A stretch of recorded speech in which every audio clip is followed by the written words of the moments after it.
आइए अब हम लोग देखते हैं घर्षण बल की दैनिक जीवन में उपयोग और हानियां। घर्षण बल का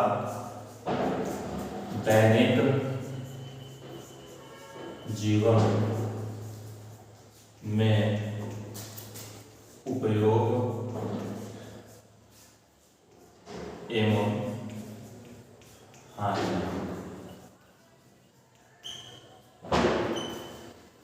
देखिए घर्षण बल जैसे जो है तो हम ये जानते हैं कि जैसे कोई सतह जितनी ही चिकनी होगी, जितनी ही स्मूथ होगी, उसका घर्षण बल उतना ही कम होगा, और जो वस्तु जितनी ही खुरदरी होगी उसका घर्षण बल उतना ही अधिक होगा। तो घर्षण बल का हमारे दैनिक जीवन में बहुत सा उपयोग है। जैसे अगर हम लोग जो चलते हैं, जमीन पर चलते हैं, तो घर्षण बल के कारण चलते हैं। जैसे हम देखते हैं कि रोड हमारी जो होती है खुरदरी होती है, तो उस पर हम लोग आसानी से चल लेते हैं। वहीं बहुत चिकनी होती है सड़क या घर में, जैसे फर्श बहुत चिकनी हो तो हम लोगों को चलने में असुविधा उत्पन्न होती है।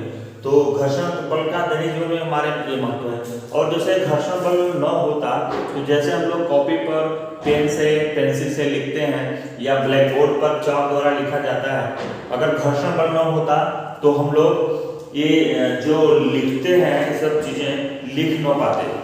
ठीक है। और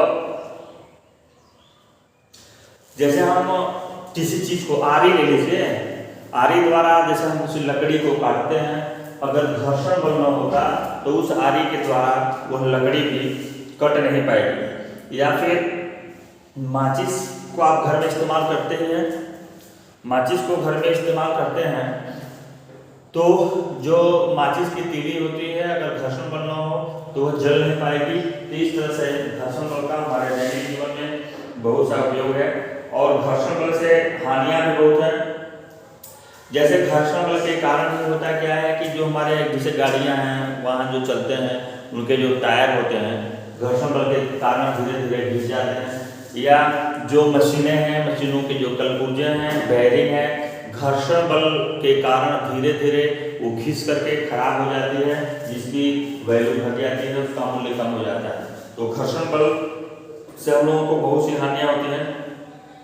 और घर्षण बल के कारण जैसे हम लोग चलते रहते हैं, जूता पहनते हैं, चलते हैं, तो घर्षण बल होने के कारण धीरे धीरे हम लोगों का जूता भी क्या होता है, घिस जाता है, फिर तलवे खराब हो जाते हैं।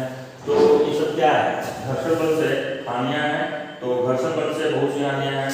और कभी यह भी होता है जैसे आप जंगलों में जो टहनियां हैं पेड़ों की आपस में सटी होती हैं, जब आंधी चलती है तो घर्षण बल के कारण आग लग जाती है, और जंगल जल में पूरी आग पकड़ लेने से वहाँ के जो जंगली जीव जंतु हैं वो बहुत से उसमें जल कर मर जाते हैं। तो जंगल को भी हानि पहुँचती है, तो उससे हमारा वातावरण भी डिस्टर्ब होता है और जंगली जीवों को रहने के लिए जगह भी नहीं मिल पाती। इस तरह से घर्षण बल के बहुत सी हानियां हैं। और घर्षण बल को अगर कम करना हो तो हमें करना क्या होगा, घर्षण बल को कम करने के लिए जैसे ग्रीस लगा दिया जाए, जो गाड़ियों की पायल बेयरिंग होती हैं उनमें मोबिल का या ग्रीस का इस्तेमाल कर दिया जाए। तो इस तरह से घर्षण बल को कम किया जा सकता है, जिससे हमारी मशीनें खराब होने से बच जाएगी। ठीक है। उसी तरह से हम लोगों ने देखा अभी बल के बारे में जानकारी प्राप्त की। उसके बाद हम लोग अगला देखेंगे यंत्र के बारे में जानकारी प्राप्त करेंगे। ठीक है। इसके बाद देखेंगे कि यंत्र क्या है।